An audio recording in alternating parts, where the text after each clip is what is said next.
یہ اس کی زبان جب کھلتی ہے تو ظاہر ہوتا ہے۔ تامرد سکون نگفتہ باشد عیب و ہنرش نگفتہ باشد، کہ انسان جب تک بولتا نہیں ہے اس کی خوبی اور خامی دونوں چھپی ہوئی ہوتی ہے۔ انسان کی گفتگو سے اندازہ ہوتا ہے کہ اس کے علم کی گہرائی اور گہرائی کیا ہے۔ اس لیے میں آپ طلبہ سے یہ ضرور گزارش کروں گا کہ آپ کوشش یہ کریں کہ جو آپ کے قوم کی زبان ہے، اس ملک کی اکثریت جس زبان کو جانتی ہے، آپ اس زبان کو سیکھیں۔ الحمدللہ جمعیت علماء کے پلیٹ فارم سے ابھی جو دہلی کے اندر ہوا، بہت مفید اور بہت بنیادی باتیں حضرت مولانا ارشد مدنی نے اور مولانا محمود مدنی نے پیش کی ہے۔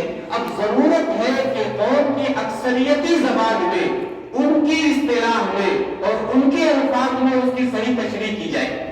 میں سمجھتا ہوں کہ اگر ان بیانوں کو بہتر الفاظ اور جامع دے دیا جائے تو میں سمجھتا ہوں کہ ملک سے نفرت کی جو فضا بنی ہوئی ہے اس کو ہم کم کرنے میں بہت حد تک کامیاب ہوں گے۔ اس لیے جمعیت کا ایک پیغام بھی ہے کہ آدمی ملکی زبان کے اوپر توجہ دے۔ آپ مدرسے میں رہ کر کس طرح اردو اور عربی پر زور دے رہے ہیں، میری آپ سے گزارش ہوگی کہ بالکل اسی طرح آپ ہندی اور انگریزی پر بھی، بلکہ اگر موقع ملے تو سنسکرت پر بھی آپ زور دیں۔ حضرت مولانا اشرف علی تھانوی حکیم الامت جن کو کہا جاتا ہے، انہوں نے ایک جگہ لکھا ہے کہ میں قرآن پڑھنے میں جتنا ثواب محسوس کرتا ہوں اتنا ہی ثواب میں منطق کی کتابوں میں پڑھنے کو بھی سمجھتا ہوں۔ کیوں؟ اس لیے کہ یہ ذریعہ ہے قرآن کے صحیح سمجھنے کا۔ ظاہر سی بات ہے آپ کے پاس قرآن کے علوم تو ہو لیکن آپ اپنے مخاطب کے زبان سے واقف نہیں ہیں تو آپ ان کو قرآن کے پیغامات سے واقف نہیں کرا سکتے۔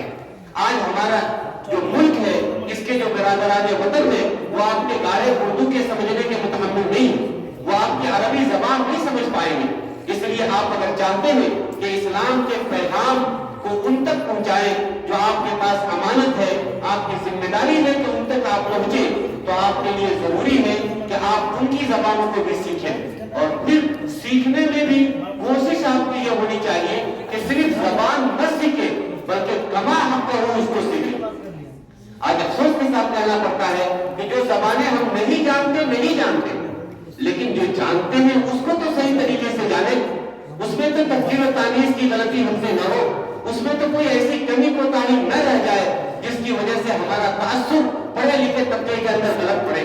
اس لیے جو زبان نہیں جانتے ہیں ان کو بھی سیکھیں، اور جو جانتے ہیں اس میں مہارت اور کمال حاصل کرنے کی کوشش کریں۔ آج کا دور قصہ کہانی سنا کر متاثر کرنے کا نہیں، آج علوم کی کمی نہیں ہے، آج بے سند کی کوئی بات آپ کہہ کے نکل جائے